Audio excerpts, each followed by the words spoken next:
Saludos a todos los participantes de este diplomado universitario en investigación clínica.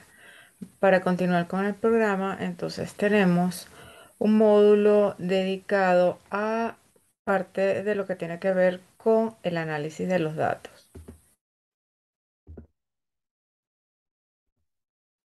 El primer tema de este módulo entonces tiene que ver con las medidas de frecuencia, de tendencia central y de dispersión. Yo soy la profesora Mariflor Vera. Soy especialista en medicina interna, profesor asociado de la Universidad de los Andes en metodología de investigación y semiología. Además, soy vicepresidente de la Sociedad Venezolana de Medicina Interna. Bien, comencemos. Cuando nos proponemos hacer una investigación, debemos tener presente que para llevar a cabo la investigación debemos cumplir con ciertas etapas. La primera etapa es la de planificación. Una vez que tenemos la idea de lo que queremos investigar, debemos revisar la literatura para concretar esa idea y hacerla entendible y con base en eso, entonces escribir el protocolo. Una vez que el protocolo está listo y aprobado, entonces nos ponemos en ejecución. Una vez que hemos terminado la fase de ejecución con la recolección de los datos, procedemos al análisis de los mismos, luego a la discusión y conclusiones, y para aquellos casos en los que quedan residuos, brechas, los cuales no pudieron ser respondidas, esas preguntas o aclaradas con nuestra investigación, pues pueden formar parte de nuevas ideas para realizar otros estudios, otras investigaciones y seguir así la misma secuencia en las etapas. ¿Qué vamos a hacer entonces con los datos recogidos? En primer lugar, debemos revisar y corregir los formatos de recolección de datos. ¿Por qué? Porque si hay errores allí, esos errores se van a pasar a la base de datos y va a haber errores en los resultados. No van a ser resultados reales. Entonces, debemos revisar y corregir los formatos de recolección de datos de manera que los 4 nos parezcan 9, los 7 nos parezcan 1 y viceversa.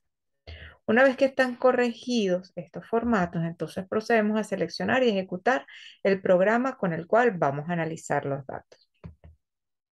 Seguidamente, exploramos los datos. Luego procedemos al análisis descriptivo estadístico epidemiológico según el caso. Después el análisis inferencial y por último preparamos los resultados.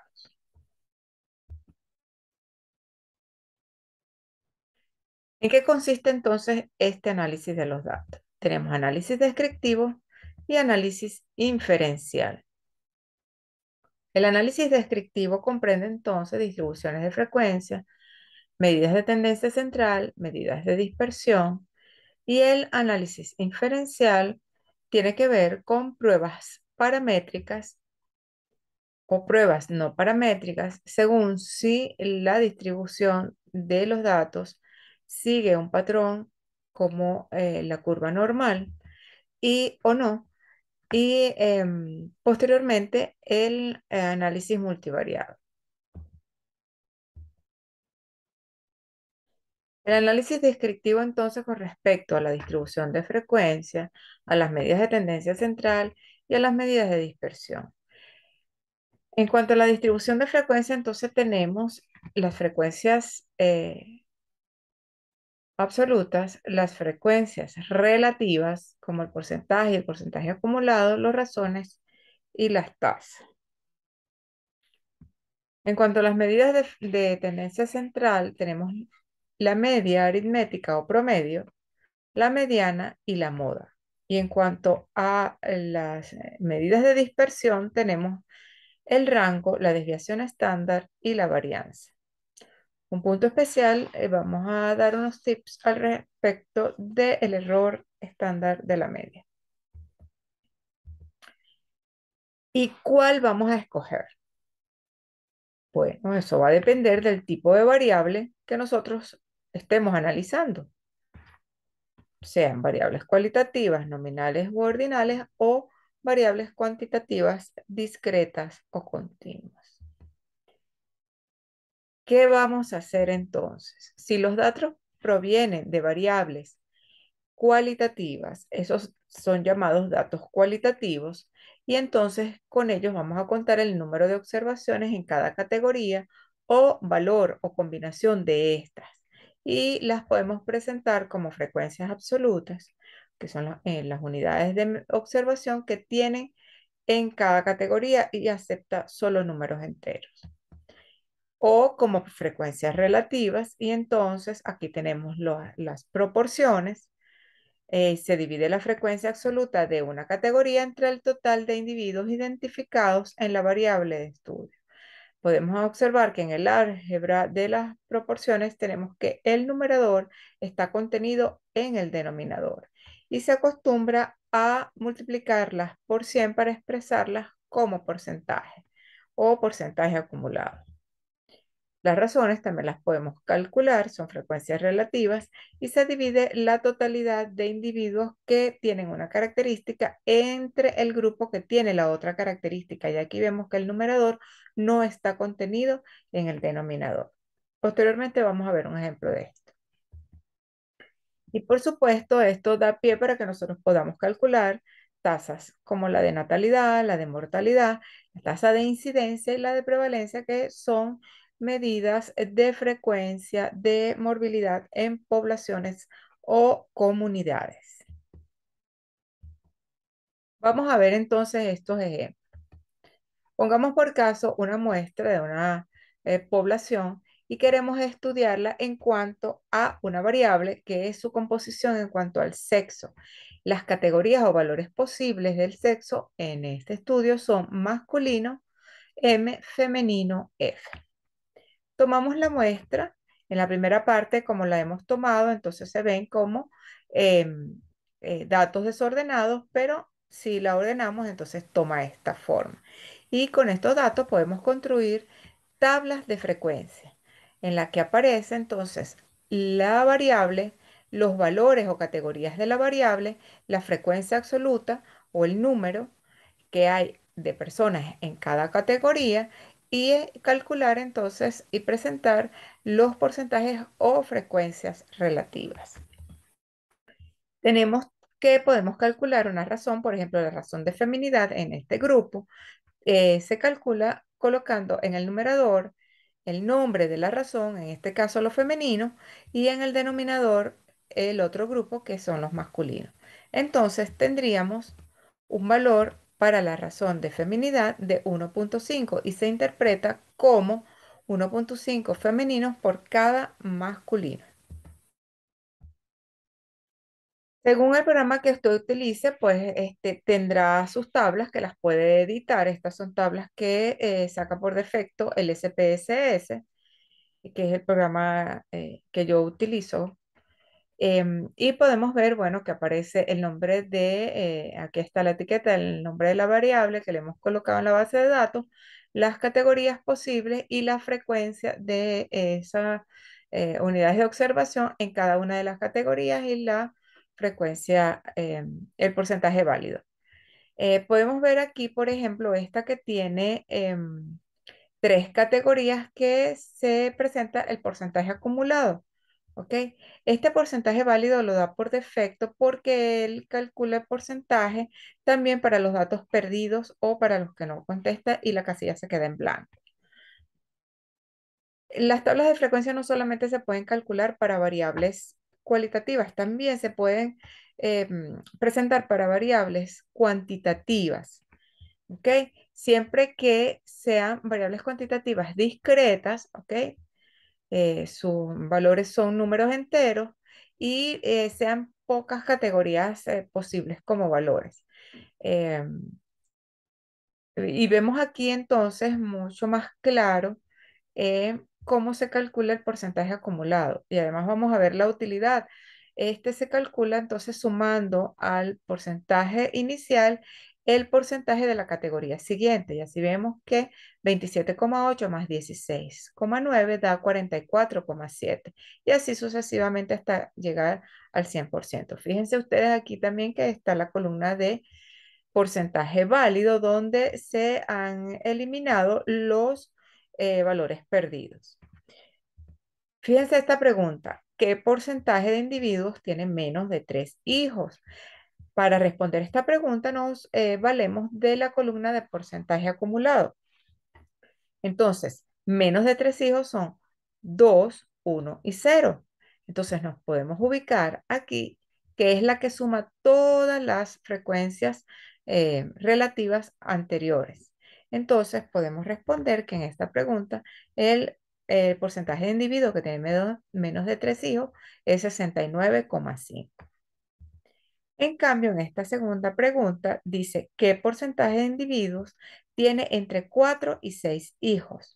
Vemos que son categorías específicas que están centrales en, en la columna de los valores de la variable y vemos que no incluye todas las anteriores. Entonces, ¿qué debemos hacer en estos casos?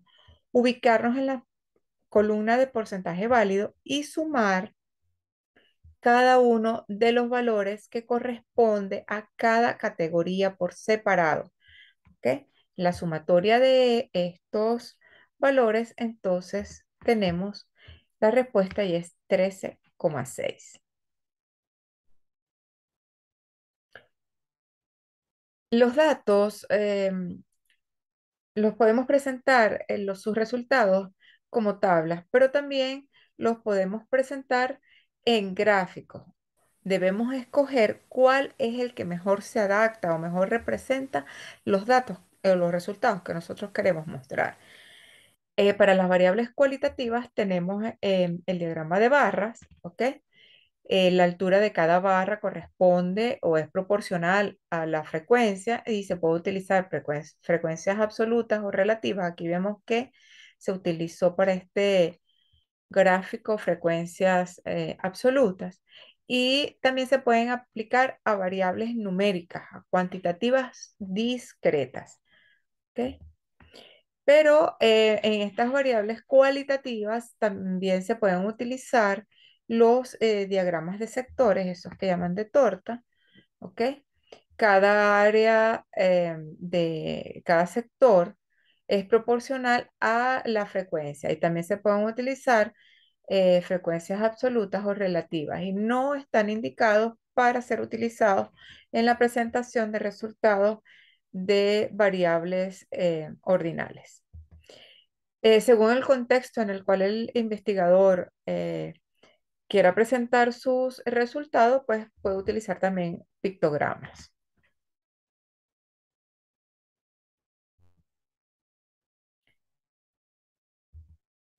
Ahora bien, cuando los datos provienen de variables cuantitativas, entonces estos datos llamados datos cuantitativos eh, debemos analizarlos de una manera diferente. Cuando el análisis requiere un valor numérico que resuma alguna faceta de los datos y se utilizan medidas descriptivas. Estas pueden ser medidas de posición o de tendencia central que corresponden a la media aritmética o el promedio que todos conocemos, la mediana y la moda, o medidas de dispersión. Entre ellas tenemos el rango, la varianza, la desviación estándar y el error estándar.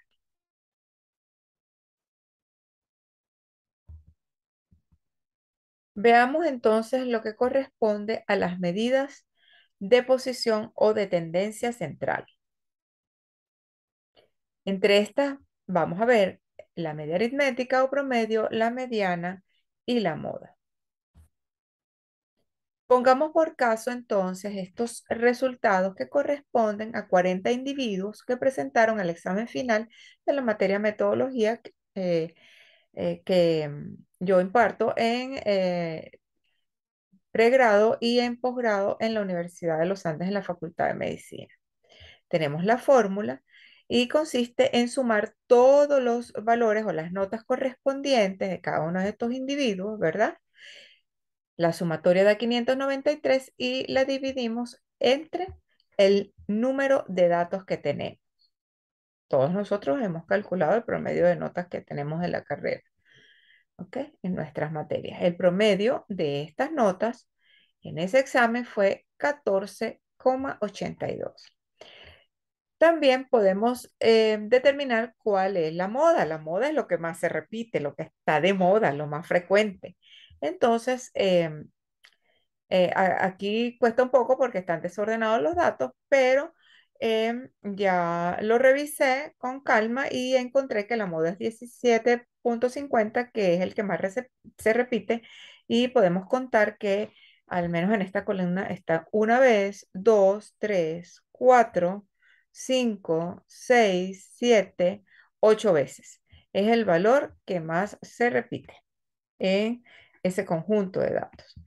Para estimar la mediana, entonces tenemos un método diferente.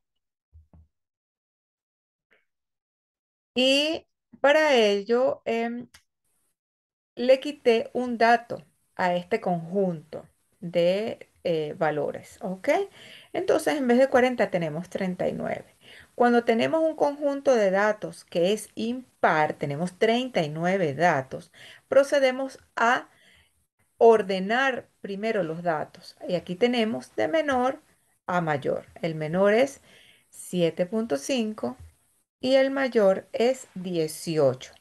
Entonces, en esta circunstancia que tenemos un conjunto de datos que es impar, una cantidad impar, buscamos cuál es el dato central que nos divide esta distribución en dos partes iguales que contengan la misma cantidad de datos.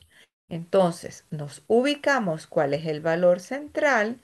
Tenemos 19 datos hacia arriba, tenemos un valor central y 19 datos hacia abajo. En estas circunstancias, entonces, la mediana es 15, el valor que se encuentra en la posición central. ¿Ok?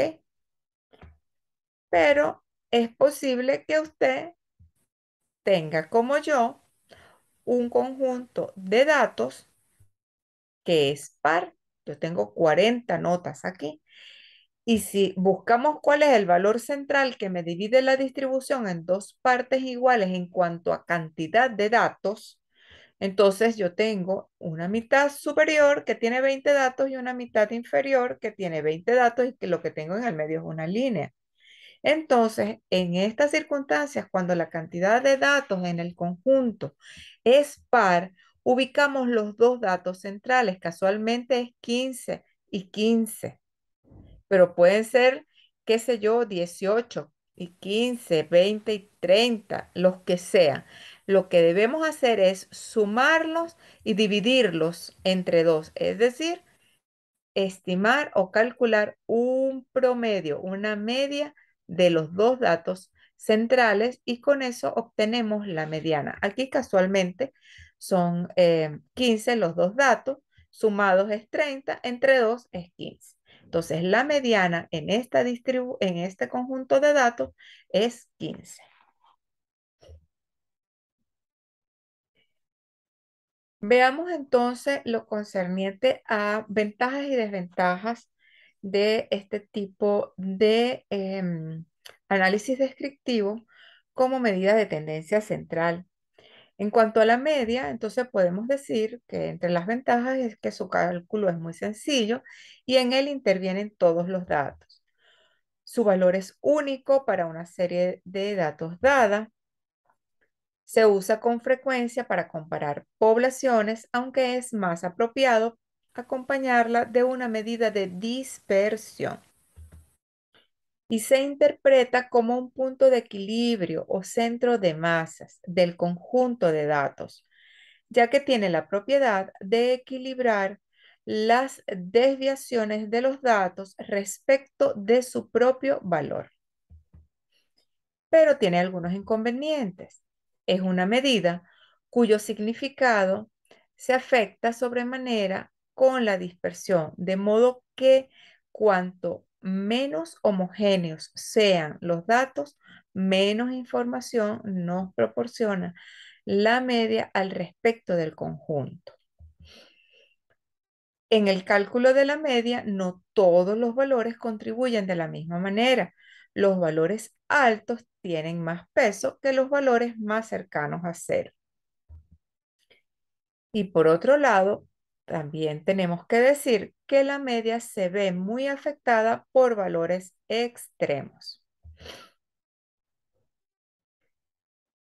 Vamos a ver entonces la moda. ¿Cuáles son las ventajas de la moda? Es muy sencillo, su interpretación es muy clara, es el valor que más se repite, el más frecuente. Y al depender solo de la frecuencia puede obtenerse fácilmente, pues en variables cualitativas. ¿Cuáles son los inconvenientes que tiene la moda? Pues su valor es independiente de la mayor parte de los datos, lo que la hace muy sensible a variaciones muestrales. En variables agrupadas en intervalos, su valor depende excesivamente del número de intervalos y de su amplitud. Usa muy pocas observaciones, de tal modo que grandes variaciones en los datos fuera de la moda no afectan en modo alguno su valor. Y no siempre se sitúa en el centro de la distribución.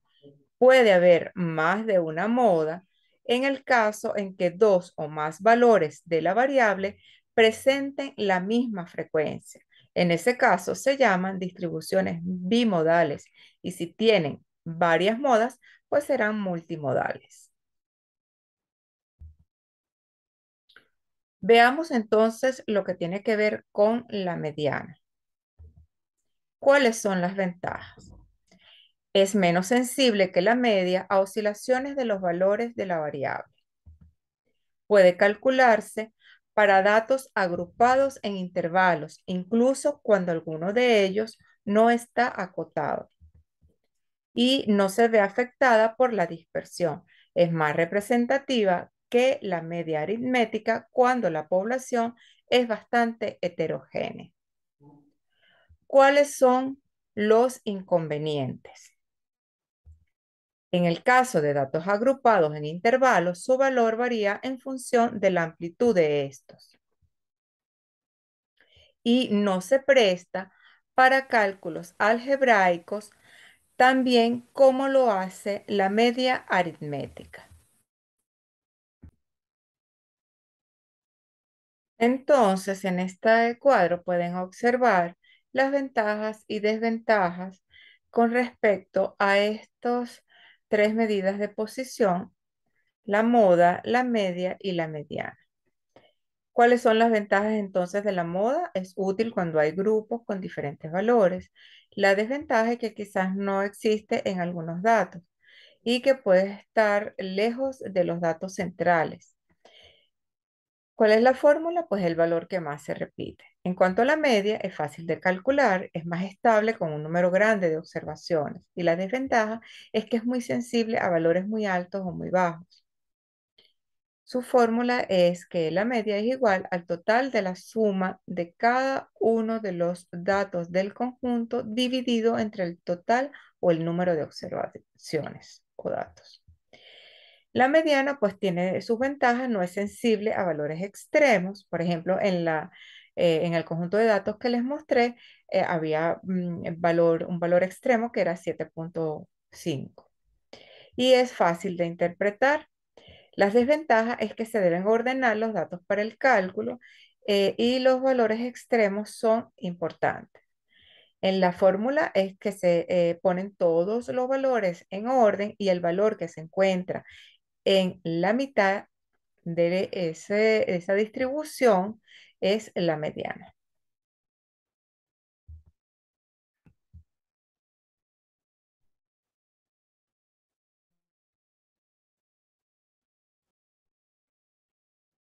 Veamos entonces las medidas de dispersión. Estas son el rango, la varianza, la desviación estándar y el error estándar. Con respecto al rango, es una medida burda de dispersión. Su fórmula es muy sencilla, es el valor mayor menos el valor menor.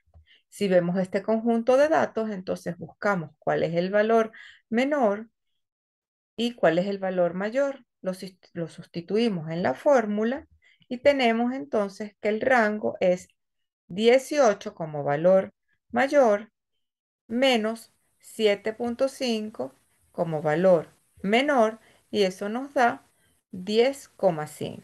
Pero esto es una medida burda y para precisarla un poco más, entonces se creó el rango intercuartil y es la medida de dispersión que se usa en conjunto con la mediana cuando es esta la que se utiliza como medida de tendencia central, sobre todo en aquellas distribuciones de datos que tienen valores extremos. Veamos entonces lo que tiene que ver con la varianza y la desviación estándar. La varianza y la desviación estándar, aquí pueden ver la fórmula, ¿ok? Para calcularla, entonces debemos seguir una serie de pasos. Para calcular la varianza, ordenamos los datos, calculamos la media, luego restamos cada dato que tenemos del valor de media que hemos calculado. Eso nos da un resultado, se llama diferencia.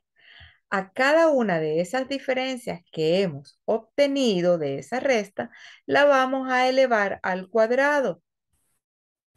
Una vez que elevamos al cuadrado cada una de esas diferencias, hacemos la sumatoria de todos esos valores.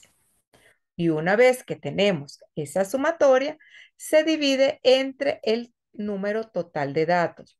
Si estos datos provienen de una población completa, entonces es el número total. Si provienen de una muestra, entonces es n-1, es decir, el número total menos 1. ¿Cómo hacemos para calcular la desviación estándar? Sacamos la raíz cuadrada a la varianza.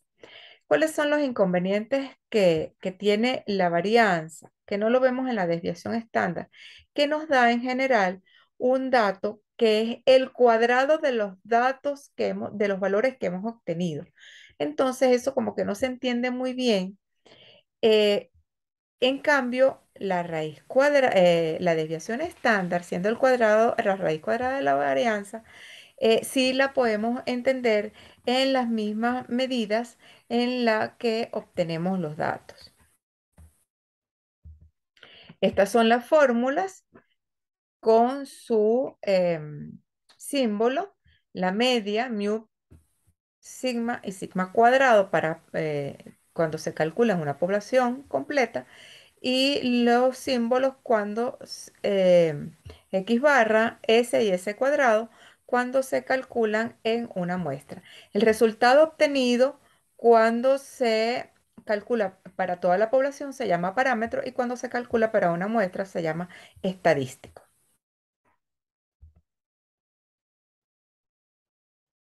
Pero no solamente se pueden calcular en datos no agrupados, también se pueden calcular para datos agrupados y aquí están las fórmulas.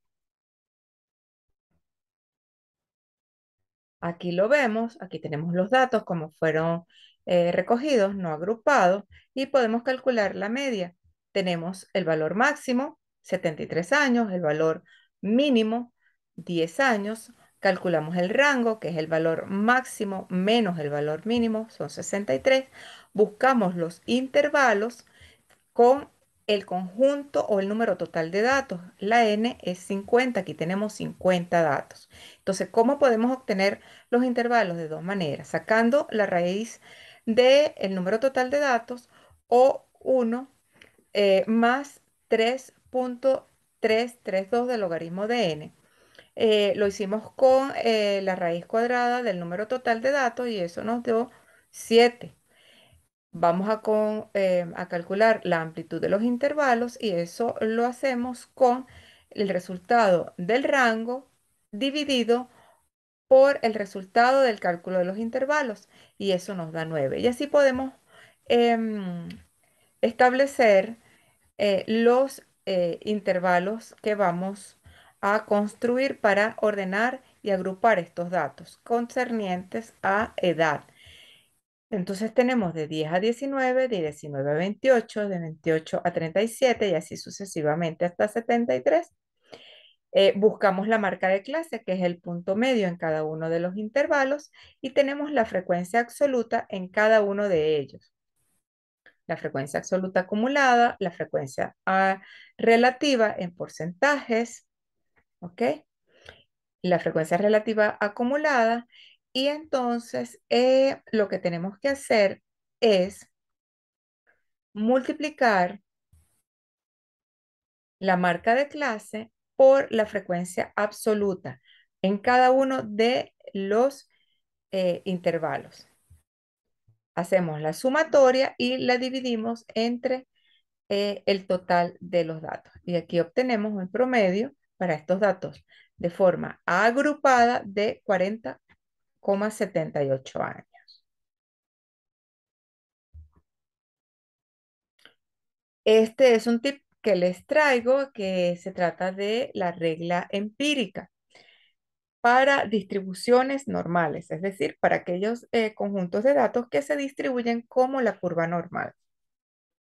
Esta regla empírica dice que aproximadamente 2 de cada 3 observaciones, es decir, el 68%, están contenidas a una distancia de una desviación estándar alrededor de la media. Aproximadamente 90 a 95% de las observaciones contenidas a una distancia de 2 desviaciones estándar alrededor de la media. Esta regla ayuda a encontrar el porcentaje de datos que debe estar dentro de determinadas desviaciones respecto a la media. Lo pueden observar mejor en esta imagen. Aquí tenemos la media ubicada de forma central y vemos que una desviación estándar por debajo o por encima de la media debe contener alrededor del 68% de los valores obtenidos. 2 desviaciones estándar por debajo o por encima de la media contiene aproximadamente el 95% de los datos.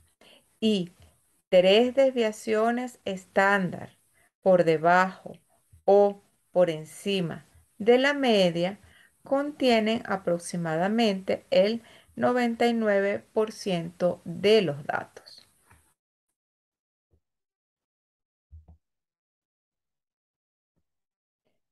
Un tips al respecto del error estándar de la media, entonces, estima cuánto se apartan los valores de la muestra de sus correspondientes valores en la población. No es un índice de variabilidad, aunque sí depende de ella. Y a partir del error estándar se construyen los intervalos de confianza de la media correspondiente.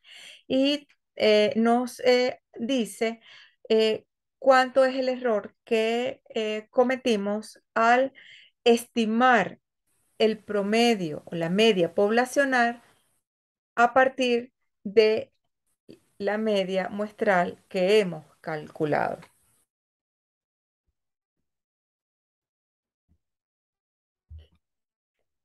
No solamente hay error estándar de la media, también hay de la desviación estándar y del riesgo relativo.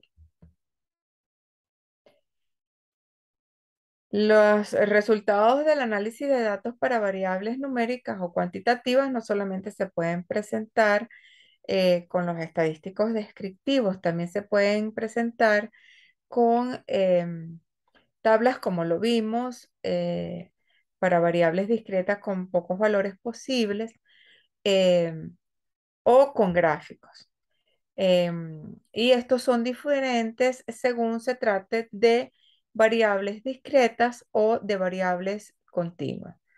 Em, Se pueden utilizar frecuencias absolutas si son variables, perdón, frecuencias absolutas o frecuencias relativas si son variables discretas. Y entre estos tenemos el diagrama de barras para variables discretas y vemos aquí entonces que hay un espacio entre cada barra que nos indica pues que no hay valores intermedios posibles. ¿Ok? Recuerdan la tabla para la variable número de hijos, indicaba una distribución de frecuencia y aquí lo podemos observar en este gráfico y es como más representativo en cuanto a los valores, se ve más gráficamente la información que quieren mostrar. Para las variables continuas, entonces tenemos los histogramas. El área que hay debajo del histograma entre dos puntos indica la cantidad de individuos en el intervalo. Estos son para variables continuas, es decir, aquellas que pueden tener múltiples valores posibles entre infinitos, entre dos valores enteros. Entonces, para todas aquellas que aceptan decimales, como, qué sé yo, el valor del potasio en sangre, etc. Fíjense, por ejemplo, esta base de datos que tengo del SPSS. Aquí está una serie de variables de un estudio eh, cualquiera. Y aquí aparecen entonces las variables en el cintillo y en la primera columna que ven aquí en azul, cada uno de los formatos o de los casos o de las personas, como ustedes lo quieran llamar, que fueron objeto de observación. Entonces, por ejemplo, el uno tenía sexo femenino, pero aquí vemos que la persona número 5 tenía, o el 4 tenía masculino. Entonces, fíjense que aquí está la base de datos con los datos ya este, vertidos en ella. Mucho más allá de todas esas fórmulas que vimos, el esquema que usted escoja, en este caso es el SPSS, pero el programa que usted escoja le ayuda a hacer estos cálculos en segundos. Aquí le damos a analizar estadísticos descriptivos, frecuencia, ¿ok? Y entonces se despliega este cuadro de diálogo y aquí, bueno, yo seleccioné sexo, diabetes, tratamiento, le di seleccionar, mostrar tabla de frecuencia y le doy a aceptar. Y en segundos, pues yo tengo ya las tablas de frecuencia. Estas tablas después yo las puedo editar, donde está el nombre de la variable, los valores de la variable o las categorías, la frecuencia absolutas, los porcentajes. ¿Ok? Para cada una de las variables. Fíjense ustedes, vamos a volver a la anterior. Aquí pueden ver que está la lista de las variables. Estas variables que tienen esta letra indica que es una variable cualitativa, ¿ok? En cambio, estas que tienen como una regla, es una escala, ¿ok? Son las variables cuantitativas. Entonces, fíjense que yo para las variables cualitativas, pues obviamente ya lo vimos, buscamos entonces las tablas de frecuencia. ¿Ok? Aquí está. Ahora bien, para las variables cuantitativas, entonces yo las selecciono, me sitúo encima de la variable, le doy a la flecha y me las pasa para acá, que son las que yo voy a analizar. Aquí tengo presión arterial sistólica promedio, presión arterial diastólica promedio, frecuencia cardíaca, índice de masa corporal. Yo las quiero analizar. ¿Qué tipo de variables? Son variables cuantitativas. Entonces, a mí no me interesan estas variables ver tablas de frecuencia. A mí me interesan los estadísticos. Entonces le doy estadísticos y me aparece este cuadro de diálogo y selecciono lo que me importa. Las medidas de tendencia central, en este caso me interesa la media, la mediana, la moda y de las de dispersión, el valor mínimo, el máximo, la desviación estándar, la varianza, el rango y el error estándar de la media. Si quiero saber cómo está esa distribución y me interesa si hay asimetría y la kurtosis. La asimetría tiene que ver con que si al pedir el histograma y la curva, si la curva se va hacia un lado o hacia el otro, y la kurtosis es si los datos están más centrados y es una curva muy picuda y alta o es una curva más bien aplanada. ¿Ok? Le doy continuar y fíjense, en segundos ya tengo aquí los resultados de la media, la mediana, la moda, la desviación estándar, etcétera, de cada una de estas variables. Y esto también lo puedo editar. ¿Ok? Bien. Espero que sea de provecho. Nos veremos en otra oportunidad. Lo más importante de esto no es en este momento que em, us- usted sepa que se tiene que aprender la fórmula tal, sino que en este momento usted sepa cuándo están indicadas este tipo de análisis según el tipo de variable o de datos que usted ha recolectado, ha recogido en su investigación. Hay programas de análisis de datos, EPIINFO, SAS, STAT, yo uso el SPSS, me encanta. Y bueno, fíjense que es ya bastante sencillo obtener ahora estos resultados. Bien, me despido entonces con esta frase. Si tu intención es describir la verdad, hazlo con sencillez y la elegancia, déjasela al sastre. Es de Albert Einstein. Saludos y nos vemos en una próxima oportunidad.